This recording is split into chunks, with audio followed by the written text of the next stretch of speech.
இன்னைக்கு நாம 2023ல இப்போ புத்தம் புதுசா ரிலீஸ் ஆன சஜினி சிண்டேகா வைரல் வீடியோ அப்படின்னு சொல்லிட்டு ஒரு சூப்பரான ஹிந்தி படம் பார்க்க போறோம். இந்த படத்துல ஒரு பொண்ணு ரொம்பவே நல்ல பொண்ணா இருக்கா, நல்ல டீச்சரா இருக்கா, எல்லாருக்கும் பிடிச்ச மாதிரி ஒரு வாழ்க்கையை வாழ்ந்துகிட்டு இருக்கா. திடீர்னு ஒரு நாள் அவ பண்ற சின்ன விஷயம், அந்த விஷயத்த தெரியாம யாரோ வீடியோ எடுத்து அப்லோட் பண்ணி விட்டுறாங்க. அந்த வீடியோ வைரல் ஆனதுக்கு அப்புறமா அந்த பொண்ணு நான் தற்கொலை பண்ணிக்க போறேன், என்னால இதுக்கப்புறம் வாழ முடியாது அப்படின்னு சொல்லிட்டு காணாம போயிடுறாங்க. டெட் பாடியை கூட கண்டுபிடிக்க முடியல. இந்த கேஸ் எடுத்து விசாரிச்ச நம்ம ஹீரோயினுக்கு காத்துக்கிட்டு இருந்த ட்விஸ்ட், இந்த கேஸ முடிச்சாங்களா இல்லையா, கடைசியில அந்த பொண்ணுக்கு என்ன விஷயம்னா ஆச்சு அப்படின்னு சொல்லிட்டு இந்த விஷயம்லாம் படம் பார்த்து தெரிஞ்சுக்கோங்க. சரி வாங்க இந்த படத்தை டீடைலா பார்க்கலாம். அதுக்கு முன்னாடி நம்ம சேனலை சப்ஸ்கிரைப் பண்ணிக்கோங்க, பக்கத்துல வர பெல்லையும் கிளிக் பண்ணிக்கோங்க. இன்னமும் இன்ஸ்டால ஃபாலோ பண்ணல அப்படின்னா ஓடி போயிட்டு ஃபாலோ பண்ணிட்டு வந்துருங்க. இந்த படத்துடைய ஸ்டார்டிங் சீன்லயே சிங்கப்பூர்ல இருக்க ஒரு ஹோட்டலை காமிக்கிறாங்க. அந்த ஹோட்டலுக்குள்ள ஒரு 3-4 பேர் சேர்ந்துட்டு சஜினிக்கு என்னாச்சுன்னு தெரியல, நான் தெரியாம பண்ணிட்டேன், நான் வேணுமுத்துக்கு நீ அப்படி பண்ணல, செலக்ட் பண்ணி அப்லோட் பண்ணும்போது அந்த வீடியோவையும் செலக்ட் பண்ணிட்டேன் அப்படின்னு சொல்லிட்டு ஒரு லேடி பேசிக்கிட்டே போறாங்க. கூடவே 2 பேர் போயிட்டு சஜினி சஜினி அப்படின்னு சொல்லிட்டு ஒரு ரூமுடைய கதவை தட்டும் போது உள்ளுக்குள்ள சஜினி சரியான போதையில கண்ணுலாம் கலங்கி அழுதுட்டு படுத்துக்கிட்டு இருக்காங்க. நான் அப்படி என்ன பாவம் பண்ணேன், இந்த மாதிரி விஷயம் நடக்கும் அப்படின்னு சொல்லிட்டு எதிர்பார்க்கவே இல்லை. உண்மையிலேயே நான் ஒரு நல்ல டீச்சரா இருந்தேன், அப்பாவுக்கு ஒரு நல்ல பொண்ணா இருந்தேன், இது எல்லாத்தையுமே தாண்டி உண்மையிலேயே நான் ஒரு நல்ல மனுஷியா இருந்தேன், ஆனா எல்லாமே மாறி போச்சு அப்படின்ற மாதிரி அழுதுகிட்டே சொல்றாங்க. இப்போ என்ன விஷயம் ஆச்சு அப்படின்னு சொல்லிட்டு நமக்கு பிளாஷ்பேக் காமிக்க ஆரம்பிக்கிறாங்க. சில மணி நேரங்களுக்கு முன்னாடி நம்ம சஜினி அதுக்கப்புறம் டீச்சர்ஸ் எல்லாமே சேர்ந்துட்டு நல்லா சரகு போட்டு பார்ட்டி எல்லாம் பண்ணி என்ஜாய் பண்ணிட்டு இருக்காங்க. இவங்க எல்லாருமே டீச்சர்ஸ் தான். ஸ்கூல்ல இருந்தே இவங்க வருஷம் ஃபுல்லா கஷ்டப்பட்டுக்கிட்டு இருக்காங்களே அப்படின்னு சொல்லிட்டு சிங்கப்பூருக்கு ஒரு ட்ரிப் அமைச்சிருக்காங்க. இங்கேயுமே சம்திங் என்னமோ வேலை விஷயமா தான் வந்திருப்பாங்க. அதுக்கப்புறம் பார்ட்டி பண்றாங்க. இன்னைக்கு உன்னுடைய பர்த்டே, நீ கண்டிப்பா குடிச்சே ஆகணும் அப்படின்னு சொல்லிட்டு சஜினியை குடிக்க சொல்லும் போது இவங்களும் ஒரே ஒரு பெக மட்டும் போடுறாங்க. இந்த டைம்ல பாய் ஃப்ரெண்டு கால் பண்றான். பாய் ஃப்ரெண்டோட போன் அட்டெண்ட் பண்ணி இந்த மாதிரி ஒரு பார்ட்டில இருக்கேன், இன்னைக்கு எனக்கு பர்த்டே அப்படின்னு சொல்லிட்டு கொலீக்ஸ்லாம் என்ன குடிக்க சொல்றாங்க அப்படின்னும் போது, என்னமா இதுக்கெல்லாம் போயிட்டு என்கிட்ட பேசிக்கிட்டு பெர்மிஷன்லாம் கேட்டுக்கிட்டு இருக்க, குடி நல்லா மாடனா மாறு, இன்னைக்கு உன்னுடைய பர்த்டே ரொம்ப ரொம்ப சந்தோஷமா இருக்கு, I love you, happy birthday அப்படின்னு சொல்லிட்டு போனை கட் பண்றான். இவங்களுக்கும் ரொம்ப ரொம்ப சந்தோஷமா இருக்கு. போயிட்டு செமையா சரகு அடிக்கிறாங்க, பார்ட்டியை என்ஜாய் பண்றாங்க. சரகு போட்டு போதையில அங்க வந்துட்டு செமையா டான்ஸ் பண்ணுவாங்க. பார்லயே டான்ஸ் பண்றதுக்கு 2 பசங்க இருப்பாங்க, அவனுங்க கூட சேர்ந்துக்கிட்டும் டான்ஸ் பண்ண இவங்க பயங்கரமா ஃபன் பண்றாங்களே அப்படின்னு சொல்லிட்டு இதை ஒரு மெமரி ஆக்கலாம் அப்படின்னு சொல்லிட்டு அங்க இருக்கிற இன்னொரு லேடி, இவங்க வந்துட்டு பாத்தீங்கன்னா ஸ்கூல்ல வேலை செய்யற டீச்சர் கிடையாது, கவுன்சிலர். ஸ்டூடெண்ட்ஸுக்குலாம் கவுன்சிலிங் கொடுப்பாங்க பாத்தீங்களா, அந்த மாதிரி ஒரு வேலை பார்த்துட்டு இருப்பாங்க. இவங்களை கவுன்சிலர் அப்படின்னே வச்சுக்கலாம். இவங்க நம்ம சஜினிக்கு நல்ல ஒரு ஃப்ரெண்டு. வீடியோ ரெக்கார்ட் பண்றாங்க. வீடியோல ரெக்கார்ட் பண்ணி ஃபன் பண்ணிட்டே இருக்கும் போது இந்த டைம்ல ஸ்கூல்ல இருந்து கால் பண்றாங்க போல இன்னொரு லேடி இந்த கவுன்சிலர் கிட்ட, அன்னைக்கு ஸ்கூல்ல எடுத்தீங்க இல்லையா அந்த போட்டோஸ்லாம் பிரின்சிபல் மேடம் உங்களை அப்லோட் பண்ண சொன்னாங்க, மறந்துடாம அப்லோட் பண்ணுங்க அப்படின்னும் போது இந்த டைம்ல வேற உயிரை வாங்குவா அப்படின்னு சொல்லிட்டு இவங்களும் அந்த பார்ட்டியை பார்த்துக்கிட்டே அப்லோட் பண்ண ஆரம்பிக்கிறாங்க. அப்படி அப்லோட் பண்ணும்போது நம்ம சஜினி டான்ஸ் பண்றாங்க பாத்தீங்களா, தெரியாம அந்த வீடியோவையும் செலக்ட் பண்ணி அப்லோட் பண்ணி விட்டுறாங்க. பார்த்தா அது பயங்கர வைரல் ஆயிடுது. இங்க தான் இந்த படத்துடைய பெரிய போட்டு ஸ்டார்ட் பண்றாங்க. இப்போ இந்த வீடியோ பயங்கர வைரல் ஆகுது, எல்லாருமே பாக்குறாங்க. சில பேர் பார்த்து ரசிக்கிறாங்க, சில பேர் நம்ம ஹீரோயினை கழுவி ஊத்த ஆரம்பிக்கிறாங்க. இந்த மாதிரி ஒரு பொம்பளைய உலகத்துல பார்க்கவே முடியாது, டீச்சர் அப்படின்ற விஷயத்த மறந்துட்டு போயிட்டு எப்படி ஆட்டம் போட்டுக்கிட்டு இருக்கா பாரு அப்படின்னு சொல்லிட்டு எக்கச்சக்கமான பேட் கமெண்ட்ஸ் சுத்தி முத்தி நம்ம ஹீரோயினை பத்தி மட்டும்தான் பேசிட்டாங்க. ஆக்சுவலா நம்ம ஹீரோயின் அவ்வளவு பெருசா ஒன்னும் பண்ணிருக்க மாட்டாங்க. டீச்சரா இருக்கும் போது டீச்சரா ஒழுங்கா வேலை பார்த்திருப்பாங்க. தனிமையில இருக்கும் போது அவங்க பர்சனலா டான்ஸ் ஆடி இருப்பாங்க, அவங்க சந்தோஷத்துக்காக. இத கூட மக்கள் புரிஞ்சுக்காம கரிச்சு கூட்டிட்டு இருக்காங்க. இப்போ ஸ்டூடெண்ட்ஸ் உடைய அப்பா மக்கள்லாம் வந்துட்டு போராட்டம் பண்ண ஆரம்பிக்கிறாங்க, சண்டையே போட ஆரம்பிக்கிறாங்க. இந்த மாதிரி ஒரு டீச்சரை நீங்க உங்க ஸ்கூல்ல வச்சிருந்தீங்க அப்படின்னா எங்க பசங்களை கண்டிப்பா ஸ்கூலுக்கு அமுச்சு வைக்க மாட்டோம் அப்படின்னும் போது பிரின்சிபல் மேடம் என்ன சொல்றாங்க அப்படின்னா, இங்க சட்டம் எல்லாருக்குமே பொதுவானதுதான், எங்க ஸ்கூலுக்கு அப்படின்னு சொல்லிட்டு ஒரு ரெப்புடேஷன் இருக்கு, அதுக்கு எடுத்துக்க நாங்க விரும்ப மாட்டோம், கண்டிப்பா அந்த டீச்சர் மேல ஆக்ஷன் எடுப்போம் அப்படின்னு சொல்லிட்டு போறாங்க. இப்ப அப்படியே எங்க சீனை கட் பண்ணி சஜினியோடைய அப்பாவை காமிக்கிறாங்க. இவர் ஒரு பயங்கரமான ஸ்டேஜ் ஆர்டிஸ்டா இருப்பாரு, இவருக்கு எக்கச்சக்கமான ஃபேன்ஸ் இருக்காங்க, பயங்கர ஃபேமஸான ஒரு மனுஷன் வச்சுக்கோங்களேன். இவரும் இந்த விஷயம்லாம் பார்த்துட்டு அந்த பொண்ணுடைய வீடியோஸ் எல்லாம் பார்த்துட்டு சரியான கடுப்போட வீட்டுக்கு வராரு. இவருக்கு ஒரு அண்ணன் இருப்பாரு, ஒரு அண்ணாவா அப்பாவா அப்படின்னு சொல்லிட்டு சரியா தெரியவே இல்லை மக்களே, நான் அண்ணன் அப்படின்னே கூப்பிட்டுக்கிறேன். வந்தவது அண்ணன் கிட்ட ஆசீர்வாதம் வாங்கலாம் அப்படின்னு சொல்லிட்டு பார்க்கும்போது, உன்னுடைய பொண்ணு என்ன விஷயம் பண்ணிருக்கான்னு பாத்தியா அப்படின்னு சொல்லிட்டு அந்த அண்ணன் கழுவி கழுவி ஊத்த ஆரம்பிக்கும் போது, இங்க பாருங்க அவ உங்க பொண்ணு கிடையாது, என்னுடைய பொண்ணு, அவளை எப்படி கண்டிச்சு வளர்க்கணும் அப்படின்னு சொல்லிட்டு எனக்கு தெரியும், நான் பாத்துக்கிறேன் அப்படின்னு சொல்லிட்டு தன்னுடைய மனைவியை கூப்பிட்டு அவளுக்கு கால் பண்ணியா அப்படின்னு சொல்லிட்டு கேட்கும் போது போன் போல அப்படின்றாங்க. போன் போல அப்படின்னா அப்படியே இருப்பியா, ஏதாவது பண்ணு, கண்டுபிடிக்க ட்ரை பண்ணு அப்படின்னு சொல்லிட்டு கத்திட்டு இருக்காரு. இப்ப அப்படியே சஜினியுடைய தம்பியை காமிக்கிறாங்க. இவன் ஏதோ ஒரு இடத்துல வேலை பார்த்துக்கிட்டு இருக்கான். வேலை பார்த்துட்டே இருக்கும்போது அங்க இருக்கிற செக்யூரிட்டி ஒரு வீடியோ பார்த்து என்ஜாய் பண்ணிக்கிட்டு இருக்கான். இது என்னடா வீடியோ அப்படின்னு சொல்லிட்டு இவன் வந்து பார்க்கும்போது அது அக்காவுடைய வீடியோ. இப்போ அந்த வீடியோ புடுங்கி டெலீட் பண்ணிட்டு காதா மட்டும் ஒரு போடு போட்டு உனக்கு அக்கா இருக்காளா அப்படின்னு சொல்லிட்டு கேட்கும்போது இல்ல அப்படின்னு சொல்ல உன் வீட்டு லேடிஸ் இந்த மாதிரி தான் ஆடினா பாப்பியா அப்படின்னு சொல்லிட்டு இவன் வந்து கிளம்புறான். அடுத்த சீன்ல சஜினியோடைய பாய் ஃப்ரெண்ட காமிக்கிறாங்க. இவன் ஒரு ஐடி கம்பெனி எம்ப்ளாயி போல மக்களே தன்னுடைய ஃப்ரெண்ட்ஸ் எல்லாம் வச்சு அந்த வீடியோலாம் டெலீட் பண்ணும். ஆன்லைன்ல யாரெல்லாம் அப்லோட் பண்றாங்களோ எந்த வெப்சைட் எல்லாம் அப்லோட் ஆகுதோ எல்லாத்தையுமே டெலீட் பண்ணும் அப்படின்னு சொல்லிட்டு ட்ரை பண்ணிட்டு இருக்கான். சில வீடியோஸை மட்டும் டெலீட் பண்ண முடியல அப்படின்னு சொல்லிட்டு ஃப்ரெண்ட்ஸ் சொல்லும்போது நீ கல்யாணம் பண்ணிக்கிற பொண்ணுடைய வீடியோ இப்படி பப்ளிக்கா வெளியே வந்தா நீ டெலீட் பண்ண மாட்டியா, கொஞ்சம் ட்ரை பண்ணு மாப்ள, தயவு செஞ்சு ஹெல்ப் பண்ணு அப்படின்னும் போது அவனும் ட்ரை பண்ணிக்கிட்டு இருக்கான். இப்ப அப்படியே எங்க சீனை கட் பண்ணி ஸ்கூல்ல காமிக்கிறாங்க. ஸ்கூல் பிரின்சிபல் அந்த மேனேஜ்மெண்ட் அப்படின்னு சொல்லிட்டு எல்லாருமே சேர்ந்துட்டு இந்த வீடியோவை போட்டு பார்த்துக்கிட்டு இருப்பாங்க. அப்படி போட்டு பார்த்துட்டு இருக்கும் போது ஒரு பூமர் அங்கிள் மட்டும் போயிட்டு அங்க இருக்கிற சாமி சிலையை க்ளோஸ் பண்ணிட்டு வந்து இப்ப பேசுவோம், இதை பார்க்கவே கன்றாவியா இருக்கு, அதை முதல்ல ஆஃப் பண்ணுங்க அப்படின்ற மாதிரி சொல்றாரு. இப்போ நெக்ஸ்ட் நம்ம என்ன பண்ண போறோம் அப்படின்னு சொல்லிட்டு பிரின்சிபல் கேட்கும்போது நெக்ஸ்டா அவங்கள வேலையை விட்டு தூக்குங்க, அவங்க நமக்கு தேவையே கிடையாது அப்படின்னு சொல்லிட்டு அந்த ஸ்கூல் மேனேஜ்மெண்ட் சொல்லும் போது இல்ல நம்ம கொஞ்சம் யோசிச்சு பார்க்கணும், அவங்க இந்த மாதிரி பண்ணாங்க அப்படின்றது அவங்களுடைய பர்சனல், இதை வெளியே வந்தது மட்டும்தான் வந்துட்டு ஒரு ஆக்சிடென்டான ஒரு விஷயம், மத்தபடி அவங்க டீச்சரா ஒரு பொண்ணா ரொம்ப ரொம்ப நல்லவங்க, நல்ல கேரக்டர், எனக்கே ரொம்ப நல்லா தெரியும் அப்படின்ற மாதிரி பிரின்சிபல் பேசும்போது கிடையவே கிடையாது, அவங்களுடைய வீடியோ வெளியே வந்ததுக்கு அப்புறமா பேரு கெட்டு போச்சு, நமக்கு ஸ்கூலுடைய பேர் தான் முக்கியம், ஸ்கூலுடைய மானம் தான் முக்கியம், அவங்க 3 பேரையும் வேலையை விட்டு தூக்குனா மட்டும்தான் நம்மளுடைய ஸ்கூலுடைய பேரை காப்பாற்ற முடியும் அப்படின்னும் போது வேற வழி இல்லாம பிரின்சிபலும் ஓகேன்னு ஒத்துக்கிறாங்க. இங்க அப்படியே சீனை கட் பண்ணி சஜினியை காமிக்கிறாங்க. இவங்க பாய் ஃப்ரெண்டுக்காச்சு போன் பண்ணி புரிய வைக்கலாம் அப்படின்னு சொல்லிட்டு போனை போட்டா அந்த பயபுள்ள போனையும் அட்டன் பண்ண மாட்டான். இவங்க ஊருக்கும் வந்துட்டாங்க. இவங்க ஏர்போர்ட்ல வந்து தரையிறங்கினோனே நீங்க வேலையை விட்டு தூக்கப்பட்டீர்கள் அப்படின்ற மாதிரி ஒரு மெசேஜ் வருது. என்னது, எங்களை வேலையை விட்டு தூக்கிட்டீங்களா, நீங்க தானே சிங்கப்பூர் போக சொன்னீங்க, அங்க போயிட்டு பார்ட்டி பண்ணும்போது இந்த மாதிரி ஒரு சம்பவம் நடந்து போச்சு, இதுக்காக வேலையை விட்டு தூக்குவாங்களா அப்படின்ற மாதிரி கவுன்சிலர் புலம்பிட்டே போக இவங்க எல்லாரையுமே பிக்கப் பண்ண கவுன்சிலருடைய ஹஸ்பண்ட் வந்திருப்பாரு. அவரு நீங்க பண்ண விஷயத்துக்கு உங்களை தூக்கி வச்சு கொஞ்சவா செய்வாங்க, வாங்க போலாம் அப்படின்னு சொல்லிட்டு வீட்டுக்கு கூட்டிட்டு போயிட்டு அங்க போயிட்டு திட்ட ஆரம்பிக்கிறாரு. இந்த விஷயத்த எல்லாத்தையுமே சஜினி கேக்குறாங்க. கேட்டவங்களுக்கு ஒரு மாதிரி பயங்கர கஷ்டமா இருக்கு, யாருமே நம்ம கிட்ட பேச மாட்டாங்க, யாருமே நம்மள புரிஞ்சுக்க மாட்டாங்க, நம்ம என்ன அவ்வளவு பெரிய பாவமா பண்ணோம் அப்படின்னு சொல்லிட்டு இந்த பொண்ணு அப்படியே இந்த பால்கனில இருந்து குச்சி தற்கொலை பண்ணிக்கலாமா அப்படின்னு சொல்லிட்டு பார்க்கும்போது இந்த கவுன்சிலர் நோட் பண்ணிட்டாங்க. ஏமா என்ன விஷயமா பண்ண பாக்குற, தயவு செஞ்சு அப்படிலாம் பண்ணாத, நீ நேரா கிளம்பி வீட்டுக்கு போ, நான் டிராப் பண்ண சொல்றேன், அமைதியா போயிட்டு யோசி, ரெஸ்ட் எடு, பாத்துக்கலாம் அப்படின்ற மாதிரி சொல்றாங்க. இவங்களுக்கு என்ன பயம்னா இங்க இருந்து குச்சி தற்கொலை பண்ணிக்கிட்டா நம்ம மாட்டிப்போம் அப்படின்ற மாதிரி பாக்குறாங்க போல. இப்ப அப்படியே சஜினியும் இங்க இருந்து கிளம்பி அவங்க ஸ்டே பண்ணிருக்க அந்த ரூமுக்கு போறாங்க. சஜினி அவங்க ஃப்ரெண்டு கூட தான் ஸ்டே பண்ணிருப்பாங்க. இப்போ ஃப்ரெண்டுக்காரிய கூட ஆளை காணும். இவங்க ஒரு ஓரமா போயிட்டு ஆன்லைன்ல என்ன விஷயம்லாம் பேசிட்டாங்க, நம்மளை பத்தி என்னெல்லாம் பேசிட்டாங்க அப்படின்ற மாதிரி பார்க்கும்போது எல்லாருமே இந்த பொண்ணை தப்பாவே பேசிட்டாங்க, ஒரு பிராஸ்டியூட்ன்ற லெவலுக்கே இந்த பொண்ணை தப்பா பேசிட்டாங்க. இதையெல்லாம் பார்த்து இவங்க ஃபீல் பண்ணிட்டு இருக்காங்க. அந்த பாய் ஃப்ரெண்டுக்கு ஃபோன் பண்ணா அவன் இன்னமும் ஃபோன் அட்டென்ட் பண்ண மாட்டான். இப்போ அப்படியே இவங்க ஒரு விஷயம் யோசிச்சு பாக்குறாங்க. அவன் வந்துட்டு லவ் பண்ண பையன் கிடையாது, வீட்டுல மாப்பிள்ளையா பார்த்திருப்பாங்க, அப்போ இவங்க மீட் பண்ண போயிருப்பாங்க. அந்த சீனை நமக்கு அப்படியே பிளாஷ்பேக்கா காமிக்கிறாங்க. ஒரு ஹோட்டல்ல தான் மீட்டிங்க்கு அரேஞ்ச் பண்ணிருப்பாங்க. சஜினியும் போயிட்டு அந்த பையனை பார்த்து பேச ஆரம்பிக்கிறாங்க. அந்த பையன் இவங்களை பார்த்த உடனே நீங்க போட்டோல பார்த்ததை விட நேர்ல ரொம்ப ரொம்ப அழகா இருக்கீங்க அப்படின்னும் போது ரொம்ப தேங்க்ஸ், ஆனா நீங்க போட்டோல பார்த்த மாதிரியே தான் இருக்கீங்க அப்படின்ற மாதிரி கலாச்சி விட்டுறாங்க. இப்போ சஜினி கையில ஒரு சயின்ஸ் ப்ராஜெக்ட் கொண்டு வந்திருப்பாங்க. இது என்னது அப்படின்னு சொல்லிட்டு கேட்கும் போது இவங்களும் இது என்னது, எப்படி ஒர்க் ஆகும் அப்படின்ற மாதிரிலாம் எக்ஸ்பிளைன் பண்றாங்க. இவங்களுக்குள்ள ஒரு நல்ல அட்டாச்மெண்ட் ஏற்படுது. இந்த பையனும் பேசி முடிச்சதுக்கு அப்புறமா கொண்டுட்டு போயிட்டு வீட்டுல டிராப் பண்றான். 2 பேருக்குமே ஒரு நல்ல ஒரு பிடிப்பு ஏற்பட்டிருக்கு அப்படின்ற மாதிரி தான் காமிக்கிறாங்க. இவங்க கிளம்பி ரூமுக்கு வந்தோடனே ரூம்மேட் கேக்குறாங்க, என்னம்மா அந்த பையனை பிடிச்சிருக்கா, அப்புறம் எங்கெல்லாம் சுத்துனீங்க அப்படின்னு சொல்லிட்டு கேட்கும்போது சேச்சா எங்கேயுமே சுத்தல, அங்க இருந்து நேரா வீட்டையே வந்துட்டோம், பரவாயில்ல எனக்கு ஓரளவுக்கு பிடிச்சிருக்கு அப்படின்ற மாதிரி தான் சொல்றாங்க.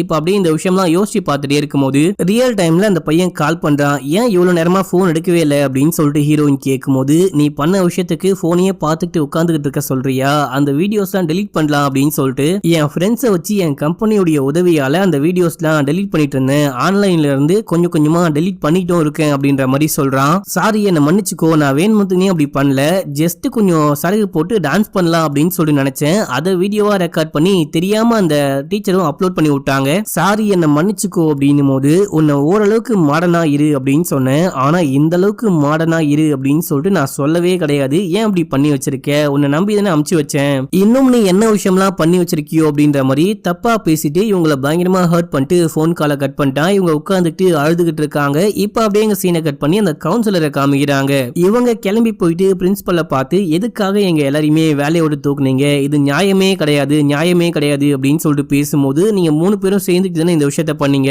உங்களால் தான் எங்க ஸ்கூலோடைய பேரே கெட்டு போச்சு அப்படின்ற மாதிரி பேசும்போது, இந்த விஷயத்த நான் சும்மா விட மாட்டேன், கண்டிப்பா லீகலா கொண்டு போவேன் அப்படின்ற மாதிரி இவங்க சீரியஸா பேசிட்டே இருக்கும்போது யாரோ கால் பண்றாங்க. இந்த கவுன்சிலரும் போன் எடுக்காம கட் பண்ணி விடும்போது, அதுக்கப்புறம் ஒரு கட்டத்துக்கு மேல கடுப்பாயிட்டு போன் அட்டன் பண்ணி, இப்போ உனக்கு என்னதான் வேணும், போனை கட் பண்ணா உனக்கு புரியாதா, நான் பிஸியா இருக்கேன் அப்படின்னு சொல்லிட்டு, இப்போ என்ன அப்படி தலை போற காரியம் அப்படின்னு சொல்லிட்டு கேட்கும்போது, சஜினி தற்கொலை பண்ணிட்டா போல, இந்த மாதிரி ஒரு போஸ்ட் போட்டிருக்கா அப்படின்னு சொல்றாங்க. என்னது தற்கொலையா அப்படின்ற மாதிரி கேட்டுக்கிட்டு இவங்க பாட்டு நாங்க வந்து கிளம்புறாங்க. பிரின்சிபலுக்கு ஒண்ணுமே புரியல, என்னது தற்கொலையா அப்படின்ற மாதிரி அவங்களும் பாக்குறாங்க, ஃபேமிலி மெம்பர்ஸ் பாக்குறாங்க, எல்லாருமே பாக்குறாங்க அப்படின்ற மாதிரி காமிக்கிறாங்க.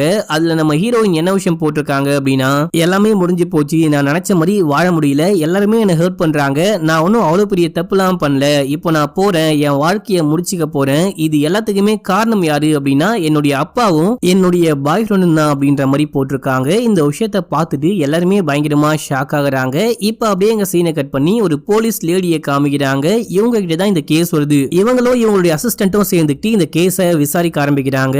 அசிஸ்டன்ட் என்ன விஷயம் சொல்றான் அப்படின்னா, அந்த பொண்ணு தற்கொலை பண்ணிக்க போறேன், இதுக்கு என்னுடைய அப்பாவும் பாய் ஃப்ரெண்டும் தான் காரணம் அப்படின்னு சொல்லிட்டு எழுதிட்டு தற்கொலை பண்ணிட்டான்னு நினைக்கிறேன், அதனால தற்கொலையாவே இந்த கேஸை ஃபைல் பண்ணி விசாரிக்கலாம் அப்படின்னும் போது, கிடையாது தற்கொலை முயற்சி அப்படின்னே விசாரிக்கலாம், இப்போதைக்கு அந்த பொண்ணை காணும் அவ்வளவுதான் அப்படின்னு சொல்லிட்டு இந்த லேடி போலீஸும் அசிஸ்டன்ட்டும் சேர்ந்துட்டு அப்பாவை விசாரிக்கலாம் அப்படின்னு சொல்லிட்டு போனா, அவரு தியேட்டர்ல பெர்ஃபார்ம் பண்ணிட்டு இருக்காரு. அட பாவி, நிலா மனுஷனே கிடையாது, பொண்ணு இந்த மாதிரி போஸ்ட் போட்டு காணாம போயிட்டா, இந்த ஆளு என்னடானா வந்து தியேட்டர்ல நடிச்சுக்கிட்டு இருக்கான் அப்படின்னு சொல்லிட்டு அந்த பெர்ஃபார்மன்ஸ் எல்லாம் முடிஞ்சதுக்கு அப்புறமா போயிட்டு இவங்களும் விசாரிக்க ஆரம்பிக்கிறாங்க.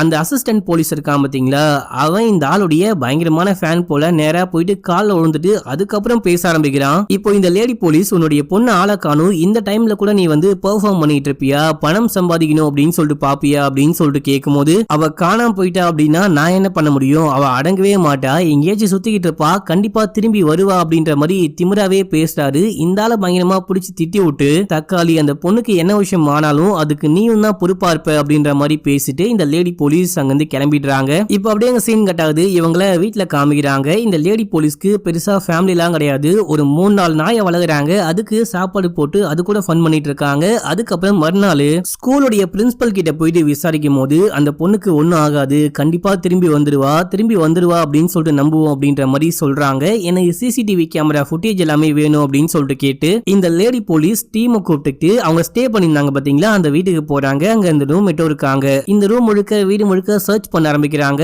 அப்படியே நம்ம லேடி போலீஸ் இந்த பொண்ணுகிட்ட போயிட்டு கேள்வி மேல கேள்வியும் கேட்க ஆரம்பிக்கிறாங்க. அந்த சம்பவத்துக்கு அப்புறமா அந்த பொண்ணு இங்க வந்தாளா அப்படின்னு சொல்லிட்டு கேட்கும்போது, எனக்கு சரியா தெரியல, அந்த டைம்ல நான் வீட்லயே கிடையாது, நான் என் பாய் ஃப்ரெண்ட் கூட ஸ்டே பண்ணிருந்தேன் அப்படின்னு சொல்றா. கூடவே அந்த பையனும் இருக்கிறான். உனக்கும் சஜினிக்கும் எப்பயாச்சும் சண்டை வந்திருக்கா அப்படின்னு சொல்லிட்டு கேட்கும்போது, எப்பயாச்சும் அடிக்கடிக்க சும்மா சண்டை வரும், ஃப்ரெண்ட்ஸுக்குள்ள சண்டை வராமையா அப்படின்ற மாதிரியும் கேக்குறா. அப்படின்னா சண்டை போட்டிருக்க அப்படி தானே அப்படின்ற மாதிரி கேட்கும்போது, எப்பயாச்சும் அப்படின்ற மாதிரி சொல்றா. இந்த டைம்ல யாரோ இந்த பொண்ணுடைய போனுக்கு கால் பண்றாங்க. அந்த போனை அந்த ரூம்மேட் போன் அட்டென்ட் பண்ண பார்க்கும்போது, இந்த லேடி போலீஸ் போனை புடுங்கி யாரு போன் பண்றா அப்படின்னு சொல்லிட்டு பார்க்கும்போது, அந்த பாய் ஃப்ரெண்டு வேற ஒரு புது நம்பர்ல இருந்து இந்த பொண்ணுக்கு கால் பண்றான். உடனே லேடி போலீஸ் போன் அட்டென்ட் பண்றாங்க. அட்டென்ட் பண்ணி, தம்பி எங்கப்பா இருக்க, உன்னை காணும் அப்படின்னா ஊர் முழுக்க தேடிக்கிட்டு இருக்கேன், நீ என்னன்னா ஊரா சுத்திக்கிட்டு இருக்க போல, இந்த பொண்ணுடைய நம்பருக்கு மட்டும் எப்படி நீ போன் பண்ற அப்படின்னு சொல்லிட்டு கேட்கும்போது, இங்க பாருங்க அந்த பொண்ணுக்கு ஒண்ணுமே ஆயிருக்காது, எங்கேயாச்சும் போயிட்டு மறைஞ்சிருப்பா, எங்களை பழி வாங்கணும் அப்படின்னு சொல்லிட்டு தான் இந்த மாதிரிலாம் பண்ணிட்டு இருக்கான்னு நினைக்கிறேன், நான் லாயரோட வந்து உங்களை மீட் பண்றேன் அப்படின்ற மாதிரி பேசிட்டு போனை கட் பண்ணிட்டு அந்த சிம்மையே உடைச்சு போடுறான்.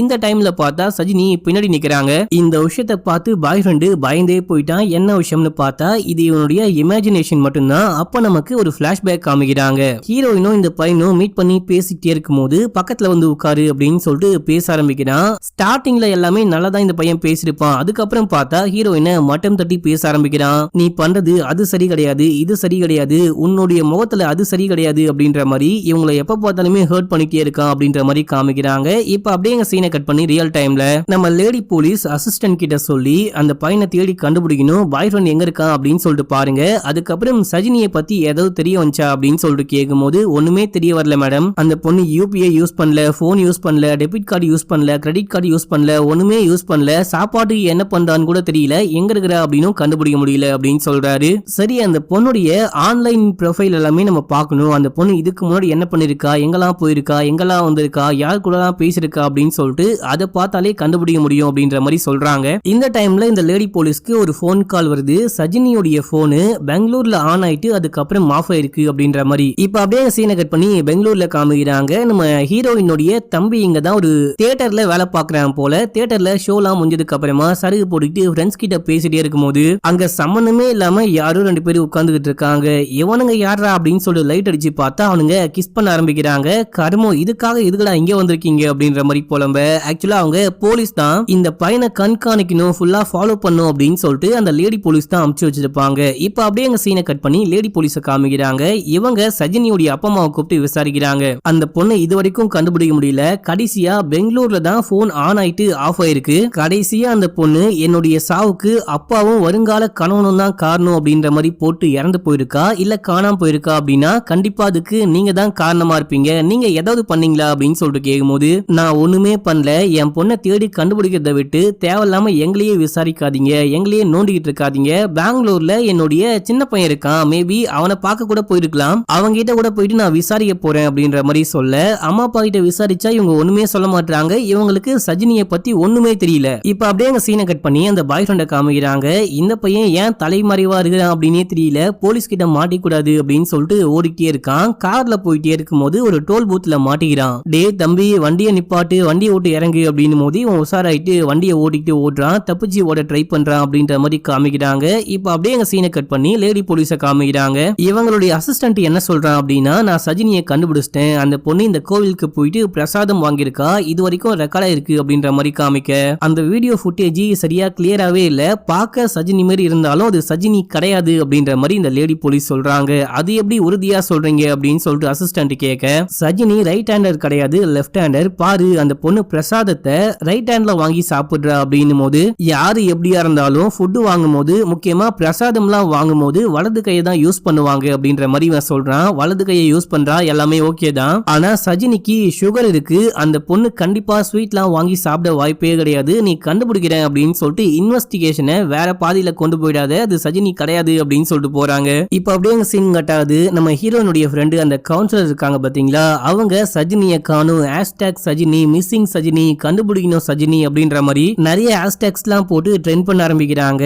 அந்த ஊரே வந்துட்டு பாத்தீங்கன்னா சஜினியை தேடி கண்டுபிடிக்கணும், போலீஸ் சரியா வேலை செய்ய மாட்டாங்க, திரும்பி வா சஜினி அப்படின்ற மாதிரி எக்கச்சக்கமா ஹேஷ்டாக்ஸ் எல்லாம் போட்டு ஆன்லைன் முழுக்க நம்ம ஹீரோயினை பத்தி தான் பேசிட்டாங்க. இது எல்லாத்துக்குமே நம்ம ஹீரோயினுடைய ஃப்ரெண்டு அந்த கவுன்சிலர் தான் காரணம். இப்ப அப்படியே எங்க சீனை கட் பண்ணி நம்ம ஹீரோயினுடைய அப்பாவையும் அந்த பெரியப்பாவையும் காமிக்கிறாங்க. இவங்க போயிட்டு ஒரு ஃபேமஸான லாயரை பார்த்து நாங்க இதை விட்டு எப்படியாச்சும் வெளியே வரணும், கோர்ட்டுக்கு போனா நீங்க தான் வாதாடணும் அப்படின்ற மாதிரி பேச முதல்ல நான் கேட்கற கேள்விக்கு ஆன்சர் பண்ணுங்க, நீங்க இதுக்கு முன்னாடி இந்த பொண்ணு அடிச்சிருக்கீங்களா அப்படின்னு சொல்லிட்டு கேட்கும்போது எப்பயாச்சும் எந்த அப்பா தான் பொண்ணு அடிக்காம இருப்பாரு, நானும் அடிச்சிருக்கேன், ஆனா ஏதாவது தப்பு பண்ணாதான் அப்படின்னும் போது எப்பயாச்சும் திட்டிருக்கீங்களா அப்படின்னு சொல்லிட்டு கேட்கும்போது திட்டிருக்கேன், என்னையா கேள்வி இது, திட்டாம எப்படியா இருக்க முடியும் அப்படின்னு சொல்லிட்டு கேட்கும்போது இதுவே போதும், கோர்ட்ல கேட்டா இந்த மாதிரி பேசக்கூடாது, நான் சொல்ற மாதிரி பேசுங்க அப்படின்னு சொல்லிட்டு இந்த வக்கீல் சொல்லி கொடுத்துக்கிட்டு இருக்காரு. இப்ப அப்படியே எங்க சீனை கட் பண்ணா அந்த பாய் ஃப்ரெண்ட் வந்துட்டு ரூம்மேட் பொண்ணை மீட் பண்றான். இவன் ஏன்டா வந்து இந்த பொண்ணை மீட் பண்றான் அப்படின்னு சொல்லிட்டு பார்க்கும்போது இவங்களுக்குள்ள ஒரு கனெக்ஷன் இருக்கு போல. மக்களே உன் போன்ல எப்படி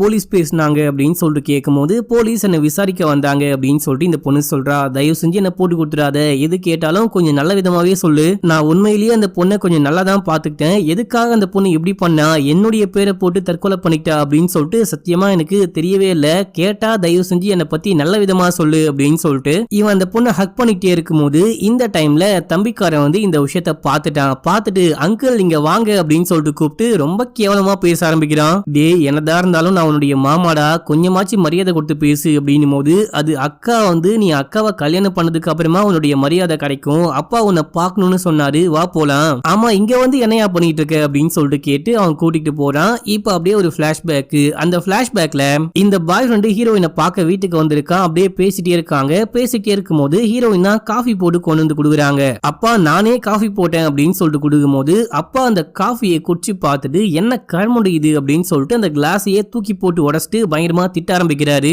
உனக்கு ஒரு காஃபியை கூட போட தெரியல, அதுல சக்கரை கூட கிடையாது அப்படி இப்படின்னு சொல்லிட்டு திட்டிட்டு இன்னும் ஒரு 3-4 மாசத்துல உனக்கு கல்யாணம் நடக்க போகுது, அதுக்குள்ளேயாச்சும் குக் பண்ண கத்துக்கோ அப்படின்ற மாதிரி செம்மையா திட்டிட்டு போறாரு. இந்த சின்ன விஷயத்துக்கு இப்படி ரியாக்ட் பண்ணும் அப்படின்ற அவசியமே கிடையாது. இப்ப அப்படியே சீனை கட் பண்ணி ரியல் டைம்ல காமிக்கிறாங்க. இந்த மாப்பிள்ளைய அந்த ஃபேமிலியா உட்காந்து மீட் பண்றாங்க. மீட் பண்ணி பேசும்போது எல்லாத்துக்குமே இந்த பாய் ஃப்ரெண்ட் தான் காரணம். அந்த டைம்ல இவன் தான் தலைமறைவா இருந்தான், எங்க இருந்தான் அப்படின்னு சொல்லிட்டு யாருக்குமே தெரியாது. போனையும் ஆஃப் பண்ணி வச்சிருந்தான். மத்த எல்லாருமே இருந்ததுக்கான அலிபி இருக்கு. இவங்க தான் கொலை பண்ணாங்க இல்ல ஃபேமிலியை சேர்ந்த இந்த அப்பா தான் ஏதாவது பண்ணிட்டாரு அப்படின்றதுக்கான எந்த ப்ரூஃபுமே மத்தவங்க கிட்ட கிடையாது. ஆனா அந்த டைம்ல இந்த பாய் ஃப்ரெண்ட் எங்க இருந்தா அப்படின்னு சொல்லிட்டு யாருக்குமே தெரியாது. இவன் மேல தான் போலீஸ் திரும்புவாங்க அப்படின்ற மாதிரி பேசும்போது, இங்க பாருங்க அந்த டைம்ல நான் பயந்துட்டு ஒரு ஓரமா கடந்தேன், ஒரு ரூம்ல இருந்தேன், மத்தபடி நான்லாம் சஜினியை ஒன்னும் பண்ணல அப்படின்னும் போது, அந்த டைம்ல நீங்க எங்க இருந்தீங்க அப்படின்னு சொல்லிட்டு திருப்பி இந்த அப்பா கிட்ட கேட்கும் போது, இந்த ஹோட்டல்ல ஸ்டே பண்ணிருந்தேன் அப்படின்னு சொல்றாரு. இந்த ஆளை நம்ப முடியாது, நம்மளே போயிட்டு விசாரிக்கலாம் அப்படின்னு சொல்லிட்டு இவனே கிளம்பி போயிட்டு விசாரிக்கும் போது, அந்த டைம்ல அந்த அப்பா அந்த ஹோட்டல்ல கிடையாது, அதுக்கு முன்னால் தான் இருந்திருக்காரு அப்படின்ற விஷயத்த கண்டுபிடிக்கிறான். இப்ப அப்படியே அங்க சீனை கட் பண்ணி ஒரு ஷூட்டிங் ஸ்பாட்ல காமிக்கிறாங்க. தண்ணிக்கு பக்கத்துல ஷூட் பண்ணிட்டே இருக்கும் போது அவங்களுக்கு ஐடி கார்டு மாதிரி என்னமோ கிடைக்குது. இப்போ போலீஸ்க்கு தகவல் சொல்றாங்க, போலீஸ் ஸ்டேஷன்ல காமிக்கிறாங்க. இது என்ன ஐடி கார்டு அப்படின்னு சொல்லிட்டு பாத்தீங்கன்னா, இந்த பாய் ஃப்ரெண்ட் இருக்கா பாத்தீங்களா, இவனுடைய கம்பெனிக்குள்ள போனோம் அப்படின்னா இந்த விசிட்டர் ஐடி கார்டை வாங்கினா மட்டும்தான் உள்ளுக்குள்ள போக முடியும். இது நம்ம ஹீரோயினுக்கு சொந்தமானது. அந்த ஐடி கார்டுல இதுக்கப்புறம் என்னால தாங்கிக்க முடியாது அப்படின்ற மாதிரி போட்டிருக்கு. இதை கொண்டுட்டு போயிட்டு இவங்க அந்த ஏரியில தூக்கி போட்டிருக்காங்க போல. அங்கேயே இறந்து போயிட்டாங்களா என்ன அப்படின்னு சொல்லிட்டு இது வரைக்கும் தெரியல. கடைசியா அப்படின்னா சஜினி உன்னை பார்க்க வந்தாளா அப்படின்னு சொல்லிட்டு கேட்கும் போது, பார்க்கலாம் வரல மேடம், கடைசியா ஒரே ஒரு வாட்டி போன் பண்ணா, அவகிட்ட பேசவே பிடிக்கல அப்படின்னு சொல்லிட்டு போனை கட் பண்ணிட்டேன், மத்தபடி எனக்கு ஒண்ணுமே தெரியாது, நீ அப்பாவி கிடையாதுடா படுபாவி, அந்த பொண்ணை போட்டு எப்படிலாம் கொடுமைப்படுத்திருக்க அப்படின்னு சொல்லிட்டு எனக்கு நல்லாவே தெரியும், உங்க சாட்ஸ் எல்லாத்தையுமே நான் எடுத்து பார்த்துட்டேன், கல்யாணத்துக்கு முன்னாடியே ஒன்னா இருக்கணும் அப்படின்னு சொல்லிட்டு கட்டாயப்படுத்திருக்க, நீங்க ரெண்டு பேரும் சேட் பண்ணும்போதே அந்த பொண்ணை பயங்கரமா அபியூஸ் பண்ணிருக்க, இந்த எல்லா விஷயமே எனக்கு தெரியும், நீ தான் வந்துட்டு கண்டிப்பா மாட்ட போற அப்படின்னும் போது, இந்த டைம்ல இவனுடைய லாயர் உள்ளுக்குள்ள வராரு. வந்தவரு, மேடம் இங்க பாருங்க, இன்னமும் அந்த பொண்ணு காணாம தான் போயிருக்கா, அந்த பொண்ணு இறந்து போல, அதுக்கு என்னுடைய கிளைண்ட் தான் காரணம் அப்படின்ற விஷயமும் கிடையாது, உங்ககிட்ட எவிடன்ஸும் கிடையாது, ஏதாவது எவிடன்ஸ் இருந்தா கொண்டு வந்து இவரை விசாரிங்க, இப்ப இவரை விட்டுருங்க அப்படின்னு சொல்லிட்டு அந்த வக்கீல் கூட்டிட்டு போறாரு. இப்ப அப்படியே எங்க சீனை கட் பண்ணி லேடி போலீஸ காமிக்கிறாங்க.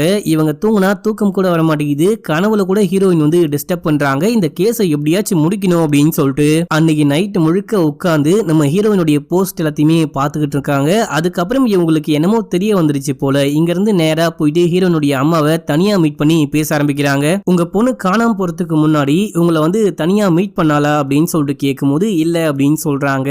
பொய் சொல்லாம உண்மையை சொல்லுங்க, நீங்க போயிட்டு உங்க மகளை பாத்திருக்கீங்க, வீட்டுக்கு வந்தா எங்கடா மாட்டிய போறோம் அப்படின்னு சொல்லிட்டு ஏதோ ஒரு ஹோட்டல் ரூம்ல வச்சு நீங்க ரெண்டு பேரும் மீட் பண்ணிருக்கீங்க, அதுக்கப்புறம் தான் அந்த பொண்ணு காணாம போயிருக்கா, இந்த விஷயத்த முன்னாடியே சொல்லிருந்தீங்க அப்படின்னா உங்க பொண்ணை கண்டுபிடிக்கிறது கொஞ்சம் ஈஸியா இருந்திருக்கும், நீங்களாம் ஒரு அம்மாவா தன்னுடைய பொண்ணு காணாம போயிட்டா அப்படின்ற டென்ஷன் கூட இல்லாம கவலை கூட இல்லாம நல்லா தான் சுத்திக்கிட்டு இருக்கீங்க, பொண்ணுக்கு என்னானாலும் பரவாயில்ல அப்படிதானே அப்படின்னு சொல்லிட்டு கேட்டு நம்ம லேடி போலீஸ் இங்க இருந்து கிளம்புறாங்க. அதுக்கப்புறம் ஒரு போலீஸ் டீம் போயிட்டு அவங்க ஒரு டேம் மாதிரி இருக்கும், அதாவது அந்த ஐடி கார்டுலாம் கண்டுபிடிச்சாங்க பாத்தீங்களா, அந்த தண்ணி ஒரு டேம்ல இருந்து வந்திருக்கும், அந்த டேம் முழுக்க ஆட்கள் அமிச்சு தேட சொல்றாங்க. அப்படி தேடி பார்க்கும்போது ஹீரோயினுடைய செருப்பு மட்டும் கிடைக்குது. இத ஃபாரன்சிக் அமிச்சு வச்சுட்டு நம்ம லேடி போலீஸ் அந்த ஃப்ரெண்டுக்காரிய மீட் பண்ணலாம் அப்படின்னு சொல்லிட்டு போறாங்க. அந்த கவுன்சிலரை பார்க்க போறாங்க. அவங்க பார்லருக்கு போயிட்டு மேக்கப் எல்லாம் பண்ணிட்டு இருக்காங்க. ஏமா என்னமா ஃப்ரெண்டுக்காரி காணாம போயிட்டா, தற்கொலை பண்ணிக்க போறேன் அப்படின்னு சொல்லிட்டு நோட்ஸ் எல்லாம் எழுதி வச்சுட்டு போயிருக்கா, சொல்ல போனா இந்த குழப்பத்துக்கு எல்லாத்துக்குமே நீ தான் காரணம், இவ்வளவு பிரச்சனை இருக்கும் போது உன்னால எப்படி பார்லருக்குலாம் வர முடியுது அப்படின்னு சொல்லிட்டு கேட்கும் போது, இது என்னுடைய பர்சனல் அப்படின்னு சொல்றாங்க. சரி சஜினி காணாம போகும்போது நீ எங்க இருந்த அப்படின்னு சொல்லிட்டு கேட்கும் போது, அப்படின்னா என் மேல சந்தேகப்படுறீங்களா அப்படின்னு சொல்லிட்டு கேட்க, நான் போலீஸ் எல்லாரும் மேலயும் சந்தேகப்பட்டு தான் ஆகணும், அந்த டைம்ல நீ எங்க இருந்த அப்படின்னு சொல்லிட்டு கேட்கும் போது, இவங்க எங்க இருந்த ஏது இருந்த அப்படின்னு சொல்லிட்டு எல்லாமே சொல்லிட்டு, நான் சஜினியை ஒண்ணுமே பண்ண மாட்டேன், எனக்கு அவளை ஏதாவது பண்ணும் அப்படின்ற நோக்கமும் கிடையாது அப்படின்னும் போது, அதை நான் விசாரிச்சு சொல்றேன் அப்படின்னு சொல்லிட்டு போலீஸ் லேடி அங்கிருந்து கிளம்புறாங்க. இப்ப அப்படியே அங்க சீனை கட் பண்ணி ஃபாரன்சிக்ல காமிக்கிறாங்க. இந்த பொண்ணு ரொம்ப ஹைட்ல இருந்து குச்சிருக்கா, அப்படி குதிக்கும் போது ஏதோ ஒரு பாறையில கால் பட்டு உடஞ்சி ரத்தம்லாம் கசிஞ்சிருக்கு போல, இந்த செருப்பு முழுக்க ஒரே ரத்த கரையா இருக்கு, கண்டிப்பா அந்த பொண்ணு உயிரோட இருக்க வாய்ப்பே கிடையாது அப்படின்ற மாதிரி அந்த ஃபாரன்சிக் டாக்டர் சொல்றாரு. இதை கேட்டு நம்ம லேடி போலீஸே அதிர்ச்சி ஆகுறாங்க. இது வரைக்கும் இவங்களுக்கு ஒரு நம்பிக்கை இருந்திருக்கும், அந்த பொண்ணு காணாம போயிட்டா தேடி கண்டுபிடிச்சிடலாம் அப்படின்னு சொல்லிட்டு, இப்போ இவங்களுக்கு அந்த நம்பிக்கையே போயிடுச்சு. இப்ப அப்படியே எங்க சீனை கட் பண்ணி அந்த தம்பிக்காரனை காமிக்கிறாங்க. இவன் அந்த பாய் ஃப்ரெண்டுடைய வீட்டுக்கு போயிட்டு அவங்களுக்கே தெரியாம இந்த பாய் ஃப்ரெண்டுடைய ரூம்ல இருந்து ஒரு பென் டிரைவை கொண்டு வந்திருப்பான். அதை போட்டு பார்க்கும்போது அந்த பாய் ஃப்ரெண்டும் ஹீரோயினும் ஒன்னா இருக்கிற விஷயத்த அந்த பையன் ரெக்கார்ட் பண்ணி வச்சிருக்கான். ஆக்சுவலா ஹீரோயின் இந்த விஷயத்த கண்டுபிடிச்சிருக்காங்க. கண்டுபிடிச்சிட்டு இங்க பாரு, நம்ம ஒன்னா இருக்கிற விஷயத்த ரெக்கார்ட்லாம் பண்ணக்கூடாது, இது ரொம்பவே தப்பான விஷயம், வேற யார் கையிலயாச்சும் மாட்டிச்சு அப்படின்னா ரொம்ப ரொம்ப அவமானமா போயிடும் அப்படின்னும் போது, அதை நான் பாத்துக்கிறேன் அப்படின்னு சொல்லிட்டு ஹீரோயினை கட்டாயப்படுத்தி ஒன்னா இருக்கும் போது அதை ரெக்கார்டும் பண்ணிருக்கான். இதை பார்த்துட்டு தம்பிக்காரன் பயங்கரமா வெறியாகுதான். இப்ப அப்படியே சீனை கட் பண்ணி லேடி போலீஸ காமிக்கிறாங்க. இவங்க ஒரு விஷயத்த கண்டுபிடிச்சிட்டாங்க, நம்ம ஹீரோயினுடைய சோஷியல் சோஷியல் மீடியா பக்கங்கள்ல இருக்கிற எல்லா போஸ்டையும் செக் பண்ணும்போது ஒரே ஒரு போஸ்ட் மட்டும் வித்தியாசமா இருக்கு. அதாவது கடைசியா நான் சூசைட் பண்ணிக்க போறேன் அப்படின்னு சொல்லிட்டு ஒரு போஸ்ட் போட்டாங்க பாத்தீங்களா, அதுல மட்டும் ஒரு மாதிரி வித்தியாசமா கடைசியில ஒவ்வொரு வார்த்தை முடியும் போது 3 புள்ளி வச்சிருக்காங்க. நம்ம ஹீரோயினுடைய டைப்பிங் ஸ்டைலே இது கிடையாது. நம்ம ஹீரோயின் இந்த மாதிரி 3 புள்ளி வச்சு முடிய மாட்டாங்க. இந்த புள்ளி யார் வைப்பா அப்படின்னு சொல்லிட்டு எனக்கு நல்லாவே தெரியும். நான் சொல்ற இடத்துல போயிட்டு சர்ச் பண்ணுங்க அப்படின்னு சொல்லிட்டு லேடி போலீஸ் ஒரு டீம் அனுப்பிச்சு விடுறாங்க. இவங்க ஒரு கன்ஸ்ட்ரக்ஷன் சைட்டுக்கு போயிட்டு தேடி பார்க்கும்போது அவங்களுக்கு ஒரே ஒரு இயரிங் எய்டு மட்டும் கிடைக்குது. அதாவது காது கேட்காதுக்காக செவுட்டு மிஷின் மாதிரி மாட்டுவாங்க பாத்தீங்களா, அந்த மாதிரி ஒரு விஷயம். இத ஃபாரன்சிக் அனுப்பிச்சு வைக்கிறாங்க. இப்ப அப்படியே எங்க சீன் கட்டாது. மறுநாள் ஸ்கூல்ல பார்த்தா டீச்சர்ஸ் டே. அதுக்கு ஒரு ஃபங்க்ஷன் மாதிரி நடக்குது. அந்த ஃபங்க்ஷன்ல அந்த பிரின்சிபல் ஒரு விஷயம் பேசுறாங்க. இந்த மாதிரி நம்ம ஹீரோயின் கண்டிப்பா இறந்து போயிட்டாங்க, அவங்களுடைய ஆத்மா சாந்தி அடையணும் அப்படின்ற மாதிரி ஒரு விஷயம் பேசிட்டே இருக்கும்போது அங்க போன லேடி போலீஸ் ஒரு முக்கியமான விஷயமா உங்ககிட்ட கொஞ்சம் தனியா பேசணும் அப்படின்னு சொல்லிட்டு கூட்டிட்டு போயிட்டு பேச ஆரம்பிக்கிறாங்க. ஆக்சுவலா அன்னைக்கு நைட்டு என்ன விஷயமாச்சு, உங்களை பார்க்க சாஜினி அன்னைக்கு நைட்டே வந்திருக்கா, என்ன விஷயம் ஆச்சுன்னு பொய் சொல்லாம உண்மையை சொல்லுங்க, வசமா மாட்டிக்கிட்டீங்க. அங்க ஒரு இயரிங் ஏடியும் நாங்க கண்டுபிடிச்சோம். அது வந்துட்டு இந்த பிரின்சிபலுக்கு ஒருத்தன் அசிஸ்டன்ட் மாதிரி சுத்திக்கிட்டு இருப்பான், அவனுடைய தான். அந்த இயரிங் ஏட்ல வந்துட்டு ரத்த கரையை கண்டுபிடிச்சிருக்காங்க. அது நம்ம ஹீரோயினுக்கு சொந்தமானது. வசமா மாட்டிக்கிட்டீங்க, தப்பிக்கவே முடியாது, உண்மையா சொல்லுங்க அப்படின்னும் போது இந்த பிரின்சிபலும் சொல்ல ஆரம்பிக்கிறாங்க. நமக்கு பிளாஷ்பேக் காமிக்கிறாங்க. அன்னைக்கு நைட்டு வீட்டுக்கு போக முடியல, பாய் ஃப்ரெண்டுக்கு கால் பண்ணா போன் அட்டன் பண்ண மாட்டான், யாருமே இவங்களுக்கு சப்போர்ட்டா இல்ல அப்படின்னு சொல்லிட்டு நம்ம ஹீரோயின் பிரின்சிபலை பார்த்து உண்மையை சொல்லலாம் அப்படின்னு சொல்லிட்டு வந்திருக்காங்க. உண்மையை சொல்ல என்ன இருக்கு, என்ன விஷயம் நடந்துச்சோ அதை சொல்லலாம் அப்படின்னு சொல்லிட்டு வந்திருக்காங்க. இவங்க வந்து இந்த மாதிரி தான் ஆச்சு, நான் வந்துட்டு டான்ஸ் பண்ணேன்னா அன்னைக்கு என்னுடைய பர்த்டே சரகு போட்டேன் ஆடுனேன், இது ஒன்றும் அவ்வளவு பெரிய தப்பான விஷயம் கிடையாது, தயவு செஞ்சு என்ன மன்னிச்சுக்கோங்க, நீங்களும் கை விட்டீங்க அப்படின்னா எனக்கு போக இடமே கிடையாது அப்படின்னும் போது உன்னெல்லாம் சேர்த்தா என்னுடைய ஸ்கூலுடைய மானம் போயிடும், இங்க இருந்து கிளம்பு கிளம்பு அப்படின்னும் போது மேடம் தயவு செஞ்சு என்ன புரிஞ்சுக்கோங்க, என்னை பத்தி நீங்களே இப்படி சொல்லாமா, என்னை பத்தி உங்களுக்கு தெரியாதா அப்படின்னு சொல்லிட்டு கேட்க, அப்படின்னா நான் உனக்கு ஒரு வாய்ப்பு கொடுக்குறேன், நீ வந்துட்டு இது எல்லாத்துக்குமே அந்த கவுன்சிலர் தான் காரணம் அப்படின்னு சொல்லிட்டு ஒரு வீடியோ ரெக்கார்ட் பண்ணி பப்ளிஷ் பண்ணிட்ட அப்படின்னா எல்லாமே முடிஞ்சு போயிடும், நீயும் வேலைக்கு வரலாம் அப்படின்னும் போது அதை என்னால பண்ண முடியாது அப்படின்னு சொல்லிட்டு ஹீரோயின் அங்கிருந்து போயிருக்காங்க. போனவங்க மாடியை போயிட்டு அங்கிருந்து குச்சிருக்காங்க. பக்கத்திலேயே வந்துட்டு ஒரு புது பில்டிங் கட்டிட்டு இருக்காங்க போல ஸ்கூலுக்காக, அங்கிருந்து குச்சிட்டு இருக்காங்க. ஐயோ இவ வேற இப்படி பண்ணிட்டாலே அப்படின்னு சொல்லிட்டு போயிட்டு பாக்குறாங்க. என்ன பண்ணலாம் அப்படின்னு சொல்லிட்டு யோசிக்கும் போது டெட் பாடி இங்க இருக்கு, ஒரு பொண்ணு வந்து தற்கொலை பண்ணிட்டா அப்படின்ற விஷயம் வெளியே தெரிய வந்தா கண்டிப்பா இந்த ஸ்கூல்ல யாருமே படிக்க வரமாட்டாங்க அப்படின்னு சொல்லிட்டு அந்த அசிஸ்டன்ட் கிட்ட சொல்லி அவனை தான் இந்த டெட் பாடியை ரிமூவ் பண்ண சொல்லியிருக்காங்க. தூக்கிட்டு போயிட்டு எங்கேயாச்சும் மறைச்சிரு அப்படின்னு சொல்லியிருக்காங்க. அவனுக்கு தான் காது கேட்காது போல, அதுக்காக அந்த செவுட்டு மிஷினை மாட்டி வச்சிருக்கான். அப்படி ரத்தம் பட்டு எப்படியோ கீழே விழுந்துட்டு இருக்கு. இப்ப இவன் என்ன பண்ணிருக்கான் அப்படின்னா ஹீரோயினுடைய டெட் பாடியை கொண்டுட்டு போயிட்டு எங்கேயோ மறைச்சிருக்கான். அதுக்கப்புறம் ஹீரோனுடைய போனை ஆன் பண்ணி வச்சுட்டு ஊரா சுத்தி இருக்கான், பெங்களூரு அந்த கோவில் அங்க இங்க அப்படின்னு சொல்லிட்டு. அதுக்கப்புறம் போனை ஆஃப் பண்ணி தூக்கி போட்டு வந்திருக்கான். இதுக்கு முன்னாடியே வந்துட்டு பாத்தீங்கன்னா இந்த பிரின்சிபல் ஒரு விஷயத்த டைப் பண்ணி கொடுத்திருக்காங்க, இந்த விஷயத்த அப்படியே போஸ்ட் பண்று அப்படின்னு சொல்ல அவன் காப்பி பண்ணி பேஸ்ட் பண்ணிட்டு இருக்கான். இந்த விஷயத்தை வச்சுதான் நம்ம லேடி போலீஸ் கண்டுபிடிச்சிருப்பாங்க. இந்த ஸ்கூல் சம்பந்தப்பட்ட எல்லா விஷயத்தையுமே இந்த பிரின்சிபல் தான் அப்லோட் பண்ணிருக்காங்க. இவங்களுடைய டெக்ஸ்ட் ஸ்டைல் தான் வந்துட்டு பாத்தீங்கன்னா 3 புள்ளி வைக்கிறது. எல்லாம் பண்ணீங்க, கடைசியா அந்த 3 புள்ளியில மாட்டிக்கிட்டீங்களே அப்படின்னு சொல்லிட்டு நம்ம லேடி போலீஸ் சொல்லிட்டு இவங்களை அப்படியே விட்டுட்டு போறாங்க. ஏன்னா இவங்க கொலை பண்ணல, இவங்க மறைச்சுதான் இருக்காங்க அப்படின்னு சொல்லிட்டு கோர்ட்ல பாத்துக்கோங்க அப்படின்னு சொல்லிட்டு போறாங்க. கோர்ட்ல வந்துட்டு பாத்தீங்கன்னா போலீஸ் கிட்ட போய் சொன்னது, ஆதாரத்தை அழிச்சது, டெட் பாடியை மறைச்சது அப்படின்னு சொல்லிட்டு இதுக்கெல்லாம் இவங்க மேல கேஸ் ஃபைல் பண்ணி அதுக்காக தண்டனை கொடுக்குறாங்க. கடைசியா நம்ம ஹீரோயின் உண்மையிலேயே தற்கொலை பண்ணிக்கிறதுக்கு முன்னாடி ஒரு வீடியோ ரெக்கார்ட் பண்ணிருப்பாங்க. அது வந்துட்டு பப்ளிஷ் ஆகுது. இப்போ அதை நமக்கு காமிக்கிறாங்க. நம்ம ஹீரோயின் பயங்கரமா அழுகுறாங்க. இதுக்கப்புறம் நான் வாழ்றதுக்கு ஒண்ணுமே கிடையாது, நான் தற்கொலை பண்ணிக்க போறேன், அப்பா எனக்கு உங்களை ரொம்ப ரொம்ப பிடிக்கும், நீங்க கண்டிப்பா தான் வளர்த்தீங்க, இருந்தாலுமே எனக்கு உன்னை ரொம்ப ரொம்ப பிடிக்கும்பா அப்படின்னு சொல்லிட்டு போட்டிருக்காங்க. அதுக்கப்புறம் அம்மா நீங்க கொஞ்சமாச்சு அப்பா கிட்ட பேசுங்க, வாழ்க்கை முழுக்க பேசாம பயந்துகிட்டே இருக்க முடியாது, உங்களுக்குன்னு ஒரு வாழ்க்கை இருக்கு அப்படின்ற மாதிரி சொல்றாங்க. கடைசியா அந்த பாய் ஃப்ரெண்டையும் எனக்கு ரொம்ப ரொம்ப பிடிக்கும் அப்படின்ற மாதிரி சொல்லிட்டு தற்கொலை பண்ணிட்டு இறந்து போயிருக்காங்க. இந்த விஷயத்தை காமிச்சு அப்படியே இந்த படத்துடைய ஸ்டோரியும் முடிக்கிறாங்க. ஆக்சுவலா நம்ம ஹீரோயின் வேற யாரும் பண்ணாத ஒரு விஷயத்த பண்ணல, அது தப்பும் கிடையாது, அவங்க சந்தோஷமா இருக்கணும் அப்படின்னு சொல்லிட்டு சருகு போட்டு டான்ஸ் ஆடினாங்க. அது தெரியாம வெளியே வந்துட்டு இருக்கு. இந்த ஒரு விஷயம் மாட்டினோடனே சொசைட்டி தான் வந்துட்டு பாத்தீங்கன்னா இவங்கள கொலை பண்ணிருச்சு. சொல்ல போனா ஃப்ரெண்ட்ஸ், ஃபேமிலி, அந்த ஸ்கூலு அப்படின்னு சொல்லிட்டு இவங்களாம் சப்போர்ட்டிவா இருந்தாங்க அப்படின்னா கண்டிப்பா ஹீரோயின் இறந்து போயிருக்க மாட்டாங்க. நீங்க என்ன சொல்றீங்க அப்படின்னு சொல்லிட்டு மறக்காம கீழே கமெண்ட் பண்ணுங்க. அப்படியே நம்ம சேனலை சப்ஸ்கிரைப் பண்ணிட்டு பக்கத்துல வர பெல்லையும் கிளிக் பண்ணிக்கோங்க. இன்னமும் இன்ஸ்டால ஃபாலோ பண்ணல அப்படின்னா ஓடி போயிட்டு ஃபாலோ பண்ணிட்டு வந்துருங்க. ஓகே மக்களே, பாய்.